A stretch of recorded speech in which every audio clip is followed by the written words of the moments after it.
Hi, everyone. Welcome back to the Beauty Authority. I'm Tatiana Bido, Director of Aesthetic Content for New Beauty, and I'm here with two superstars in their own right, Heather Dubrow and Dr. Terry Dubrow, and we're going to talk about all of the latest trends in plastic surgery. How are you? Great. Yeah, we're terrific. We just got Thanks. back from vacation. Look how tan we are. We're very tan. I'm usually very pale. You look super healthy and glowing. So I'm so happy that you were able to go and have a great vacation. But while you were gone, so much has happened in plastic surgery. Kris Jenner's plastic surgeon has been named. Kylie Jenner has been giving us all the details behind her breast augmentation. So I'd love to know if you think this transparency trend, is it good for us to know what everyone's doing and where they're going, or is it setting up maybe some unrealistic expectations? You want to answer? No, you. So I think it's both positive and negative. I think it's obviously positive to sort of admit to having plastic surgery because, people like the Kardashians really set a beauty standard, as we're all aware. And it's nice to know that they weren't necessarily born that way. And it might put out there, maybe if you want to make improvements and admit to having enhancements done, that's a very good thing. But I think these people on the other side of the coin they're very powerful. And with comes great power comes great responsibility, right? Right. And I think that Kylie Jenner, had admitted previously to having major plastic surgery regret. And she significantly regretted that she did things so early on before she had kids. And her best friend admitted it as well. And a lot of celebrities are coming out saying, boy, if they would have thought more about it, they wouldn't have done these procedures maybe at 18, 19, or they would have had so much filler put or so much fat transferred to their buttock. So I think it's great that someone like Kylie admitted that she isn't that necessarily naturally looking that way. But when you do that, I think it's important to lean into, rather than say, oh, I look this way, here's my surgeon, go have a good time with it, that you should qualify it. And Yeah. it'd be better to say, remember, I had this procedure done by this very good surgeon, and just here are the details. But remember, I had some major regret about it. And it's really important to realize that plastic surgery is as serious as cancer surgery or trauma surgery. And people do regret it many times. In fact, I have a brand new show coming out July 7th on E! and Peacock called Plastic Surgery Rewind, where a group of celebrities just like this move into a house together who have had significant regret and decide, along with the help of a host and a therapist and me, whether or not to rewind and reverse this plastic surgery. So I think it's important to give a fairly balanced view of, sure, I did this, I'm happy with it, but a lot of people aren't. And even those people who admitted to it weren't necessarily happy with all of it. I sort of have mixed feelings about the whole thing. I mean, I think, look, it's great if someone wants to say what they've had done.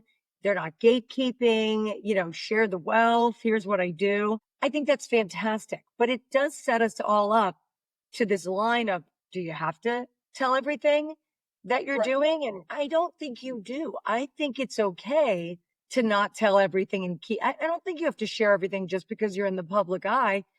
For me, the only thing that I find particularly dangerous is pretending like you're getting 10 hours of sleep and drinking water Right. when you're really doing other things and equating it to the good sleep in the water. That to me, lends itself to a bit of an eye roll. Yeah, and I know we have a lot to talk about, but there's a very interesting history of what I call admitting, plastic surgery admission. For a long time, it was okay to admit to something small like Botox, but maybe not having your breasts done. And then it was okay to do breasts, but maybe not liposuction because that meant you maybe were lazy and Lazy you or couldn't something, diet and right? exercise. And Right. now very few people want to admit to taking these GLP-1 drugs, these Ozempics. So nobody's really admitting to that. Whereas someone like me, I take them for the benefits of weight loss, but I take them for the anti-inflammatory effects, and microdosing is maybe a topic for another time. But I think if you want to admit to it, but tell the truth about your experiences. Yeah. Speaking of the microdosing GLP-1s, that's another huge thing right now is longevity in wellness and aesthetics. It's becoming like one big pile of procedures that all are doing regenerative things. We've had them for a long time, and I think they're just labeled as biohacking or longevity. What are your thoughts on NAD supplements, things like that? Yeah, you had asked about salmon sperm facial before. I love salmon sperm. I think salmon sperm is the best. I think it's fantastic. I love the rejuvenative effects.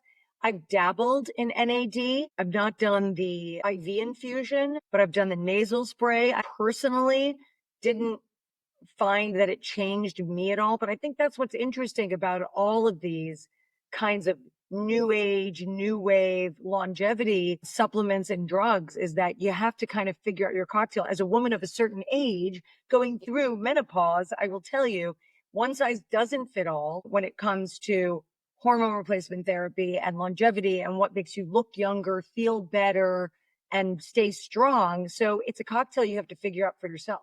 I'm into science. Yeah. So, Wow. and so, well, I mean, NAD is unproven and it's very unclear, just as all the other peptides that people are getting are very unclear and unproven. And I think the jury is still out. Heather and I are starting a new, I don't know if we can talk about it yet, but we're going to talk about it soon. We're going to start a whole new program where we are going to test these things scientifically on ourselves and give you our personal perspective. Well, let's talk about Housewives because season 19 is coming to us soon. And what can we expect? Yeah. So season, it's a very surprising season. A lot happens. And I think this is going to be a really good water cooler season. I think there's going to be a lot of people debating about what happened and who's in the right. Ooh, I can't wait. Thank you so much for taking the time to speak with New Beauty after your vacation. It's so wonderful to see you, and we can't wait to see you on our TV screens again. Yeah, and we don't encourage this level of sun exposure. No, we do this literally. This is the first time I've put my face and body in the sun in like what, 15 years? Yeah. I never do. Yeah, it's dangerous. Don't do this. Don't do this. But every once in a while, once every 2 decades, it's okay. Well, you look relaxed and happy, and that's all that's important. Thank you. Thank you. Thank you. Thank you both. So great talking. Thank you.